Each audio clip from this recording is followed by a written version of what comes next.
Hi, so I wanted to give you an update on my surgery. I wrote down some notes on what to cover because there's quite a bit to cover. So today makes exactly 4 weeks since I had my surgery. My prostate was removed on the 27th. The following week, the catheter was taken out of me, so the catheter's been out for 3 weeks now. In those 3 weeks, I've made a lot of progress. I have no more soreness. No more soreness anywhere. The stitches are still in. They're designed to dissolve.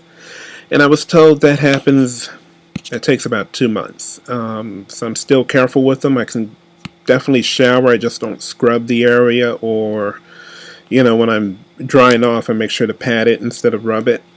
And I don't put any kind of cream or lotion or nothing like that on there. Any itching, which isn't much, I just rub it. Next week I get to return to work. Excited about that. I started going to the gym. Been going there for about 2 weeks now. Since the 13th of October. Today is the 27th. Walking on the treadmill only. I want to, if I make it to the gym today, then I will start working on the elliptical. I can't run on the treadmill. I had to stop that a long time ago because of my knee. And I have arthritis on my knee, and the elliptical has done wonders for my knee. The elliptical and some of the exercises I do with the weights, I virtually have no knee pain. And amazingly enough, ever since my surgery, I've not had any knee pain, even though I haven't really gone to the gym and done work on my knee. But now that I'm healing better, that knee pain is coming back. So I would definitely want to try to get to the elliptical, to see if I can kind of, put an end to that knee pain again. One of the other problems I'm facing is that I don't have normal hunger cues. So usually for me, I get three types of hunger cues. The first one is just that little voice that says, hey, you're hungry, eat something. If I don't eat after that, the second thing is I get that feeling in my stomach. It starts growling. It's a cue that I need to eat. If I don't eat then, the third thing that happens is my blood sugar drops. And I had the unfortunate experience of the day after having my catheter out, because I had eaten so little the day before. My meals were a lot smaller. I woke up at 8:30 in the morning with my blood sugar dropping. So fortunately, I'm used to eating at set times of the day. However, because my meals are a lot smaller, I got to throw in an extra meal or two, to compensate for the fact that my meals are smaller, which is hard to do because what that means is around 8:30, 8 o'clock at night, I have to eat something, and I don't like eating food that soon before going to bed, that much food. It's like a small bowl of ice cream or a few cookies or something, that's fine, but not the amount that I'm eating at 8 o'clock at night. The biggest thing, and the one thing that everyone talks about, is incontinence. So the day I got my catheter out, I went through 3 pads, did a lot of leaking. Ever since then, it's been 2 pads a day, one in the morning, one at night. I don't leak as much now during the day like I used to. And I think at night I'm pretty much dry. It's kind of hard to tell because with the pads in, I sweat a lot. So I can't tell if that's, I'm pretty sure 99% of that is sweat. The other 1% I can't tell if it's urine or if it's sweat. Some of the things I have noticed, and I do recommend that, if you're going through this, pay attention to your body. Times when I'm more likely to leak is when there's any kind of pressure on the bladder. So if I'm going from a sitting position to a standing position, if I'm getting out the car, if I'm getting off of the floor. In the beginning, because of the soreness, I was moving in slow motion. So there was the pressure on my bladder would stay there for a while until I fully went from a complete seated position to a complete standing position. Now I can because there's no soreness, I can pretty much stand up like normal. And I want to say 80% of the time at least, if I stand up normally, there's no leaking. The last few days, whenever I've gotten into and out of the car, there's been no leaking. A lot of times the leaking also happens as I tend to drink a lot of water, sometimes the leaking happens as a cue that I need to go pee. Okay. There's not much water in me, then, I don't get as much leaking. So I believe the Kegels have been helping me. I am on a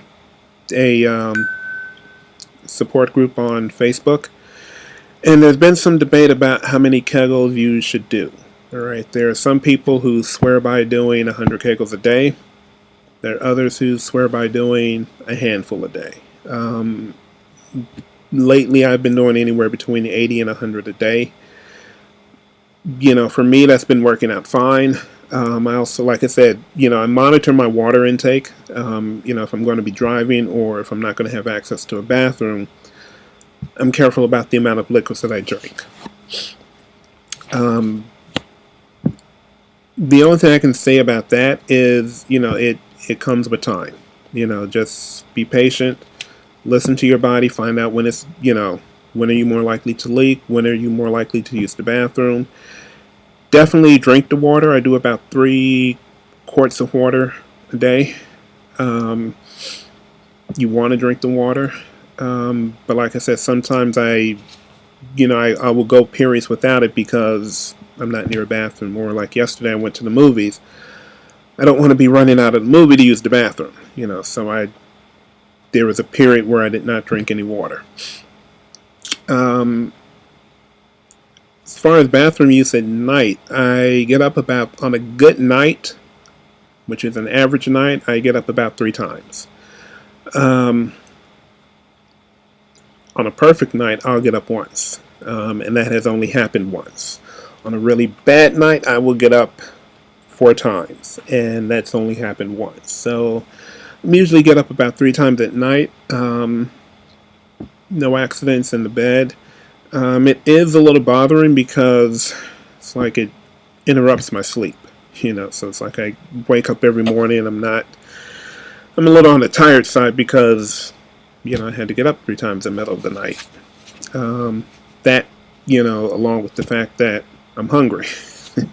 So my mornings aren't always the best, but again, no complaints. In terms of erectile dysfunction, I want to say, I saw my ED doctor. He prescribed the generic version of Cialis, which is working.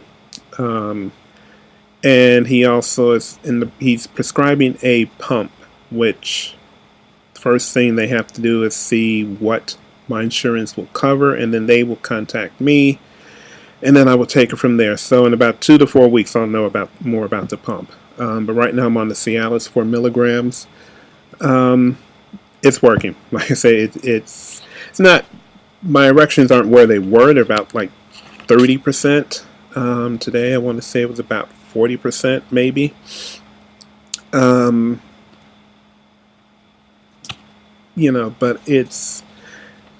I find it helpful. All right. Also found that in some of what I was reading that, massaging the penis helps because you want to get the blood circulating through the penis. And I also discovered that in massaging the penis, it takes some of the soreness away. So that served a few weeks ago, that served like 2 functions. 1, to get the blood in there, and 2, to take the soreness away. So the only thing I can say about that, again, this is my experience. Other people have their own experience.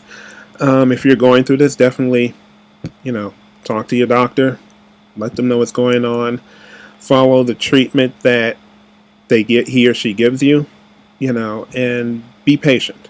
I'm in very good spirits, not down or depressed. And again, I still see progress, not necessarily day to day anymore, but, every 3 or 4 days I see some progress. And like I said, there's nothing that I can't do. Other than lifting something heavy, I can pretty much do anything else. I can clean, I can cook, I can walk, drive, go to the movies. Monday I'm going to hang out with a friend that I haven't seen in a while. So, yeah, that's basically it. If you have any questions or comments, leave them in the section below. Bye.